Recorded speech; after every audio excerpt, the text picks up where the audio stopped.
জীবনে আয়ু ফুরিয়ে যাওয়ার আগে নিজেকে এমনভাবে গড়ে তোলো যেন তোমার অনুপস্থিতি মানুষকে নীরব করে দেয়, যেন তোমার চলে যাওয়া কারো বুকের ভিতরে একটা শূন্য জায়গা তৈরি করে। এমন জীবনযাপন করো যেখানে তোমার ব্যবহার, তোমার কথা, তোমার অবস্থান মানুষের মনে ভালো স্মৃতি হয়ে থেকে যায়। যেন কেউ বলতে পারে এই মানুষটা ছিল বলেই সময়টা সহজ ছিল। কিন্তু এমন কিছু করো না যার জন্য তোমার বিদায়ের খবর কারো মুখে স্বস্তির হাসি এনে দেয়, কারণ মানুষের আনন্দে ফেলে যাওয়া সবচেয়ে বড় ব্যর্থতা। শেষ পর্যন্ত মানুষ মনে রাখে না তুমি কত কিছু পেয়েছিলে, মানুষ মনে রাখে তুমি কেমন মানুষ ছিলে। এই স্মৃতিটুকুই হোক তোমার জীবনের সবচেয়ে বড় অর্জন। তো নমস্কার বন্ধুরা, নতুন একটি ভিডিও সবাইকে অনেক অনেক ভালোবাসা, শুভেচ্ছা ও অভিনন্দন। কেমন আছো সবাই? তো আমি আজকে মোগলাই পরোটা তৈরি করব। তো তোমাদের সাথে পুরো রেসিপিটা শেয়ার করব। তো দেখো, আমি প্রথমে আটাটা একটা ডো তৈরি করে নিয়েছি এভাবে।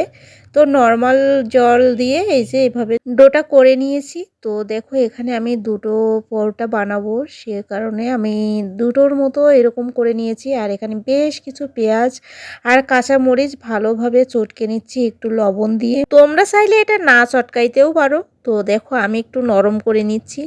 তারপরে মনে মনে ভাবলাম, কাঁচা পেঁয়াজ যেহেতু কৃতির বাবা পছন্দ করে না, তো একটু ভেজেই নেওয়া যাক।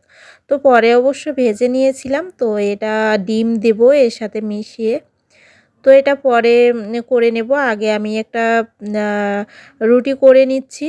আর এই যে আমার ময়াম দেওয়া সেই আটার টুকরো আমি 2 টুকরো করে নেব, যেহেতু দুটো করব। তো এই যে 2 ভাগ করে নিয়েছি। তো এটা কিন্তু করে রেডি করে রাখা যাবে না, সাথে সাথেই ভাজতে হবে, যেহেতু ওর ভিতরে ডিমের পুর দেওয়া থাকবে। তো একটা একটা করেই করে নেব।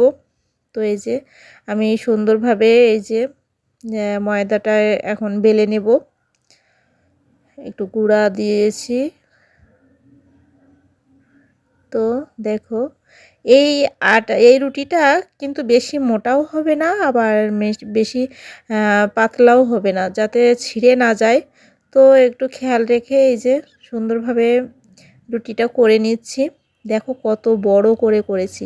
রুটিটা অবশ্যই একটু বড় করেই করতে হবে, যেহেতু এর ভাঁজ দিতে হবে, এ কারণে এই যে বড় করেই করে নিয়েছি।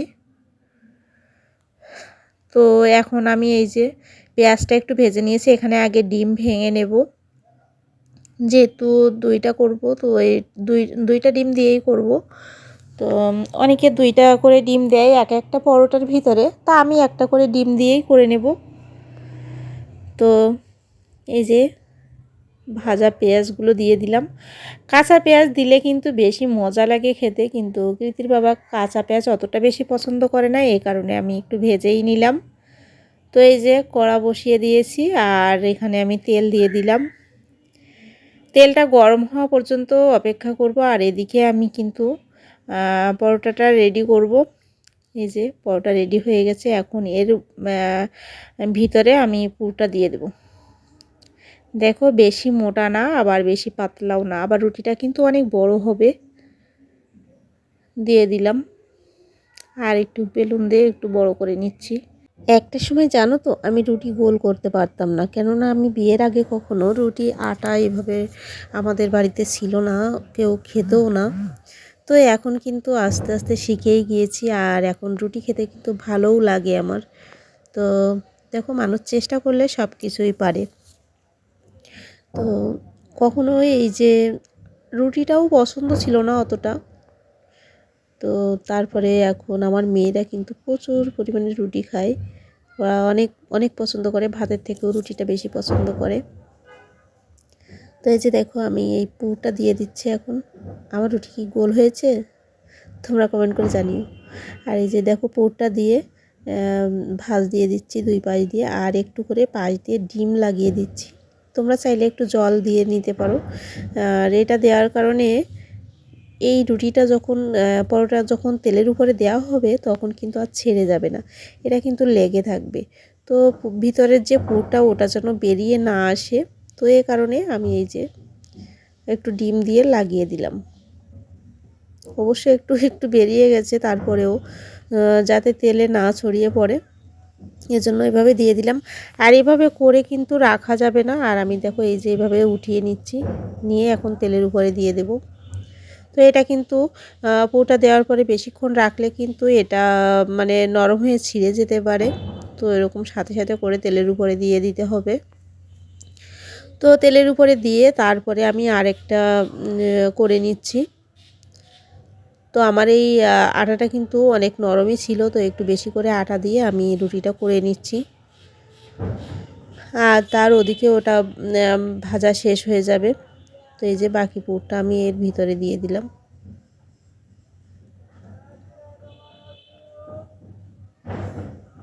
দিয়ে এই যে মেলে নিচ্ছি। আর এখন ওই যে আগেরটার মতো ওভাবে এই যে ভাঁজ করে করে মোগলাইয়ের শেপে নিয়ে আসলাম।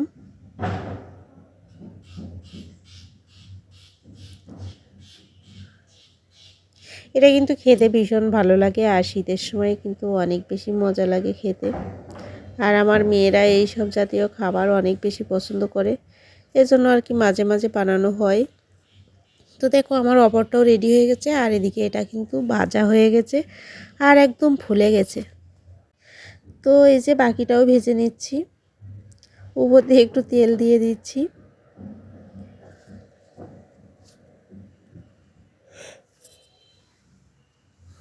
এপিট ওপিট করে ভেজে নেব। তো আগেরটা বেশি ফুলেছে, এটা একটু কম ফুলেছে। তো যাই হোক, আমার মোগলাই পরোটা বানানো শেষ হয়ে গেছে। এখন আমি এটা সুন্দরভাবে দোকানের মতো ওভাবে কেটে নিব। একদম ঠনঠন করছে, মুচমুচে হয়েছে অনেক। তো এই যে দোকানে যেভাবে কেটে দেয় আমি ওভাবে করে দিচ্ছি, কেটে নিচ্ছি। আর প্রথমটা একটু নিচে পুড়ে পুড়ে গেছিলো, একটু মানে দেরি হয়ে গেছিলো এই কারণে। তো এটা তোমরা কে কে পছন্দ করো কমেন্ট করে জানিও। আমার মেয়েরা তো অনেক বেশি পছন্দ করে, আমারও একটু পছন্দ।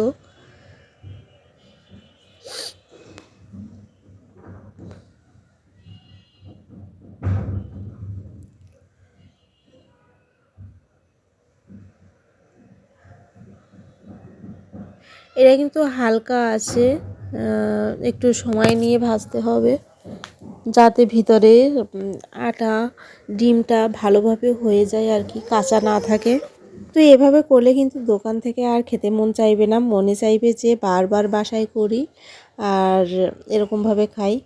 তো অনেক মজা হয়েছিল, দোকানের থেকেও বেশি মজা হয়েছিল। তো তোমরা তো দেখলে আমি খুবই অল্প সময়ে কিভাবে মোগলাই পরোটা বাসায় করে নিলাম। তো তোমাদের কাছে ভিডিওটি কেমন লাগলো অবশ্যই কমেন্ট করে জানিও। আর ভালো থেকো সবাই, ভালো রেখো সবাইকে, টাটা।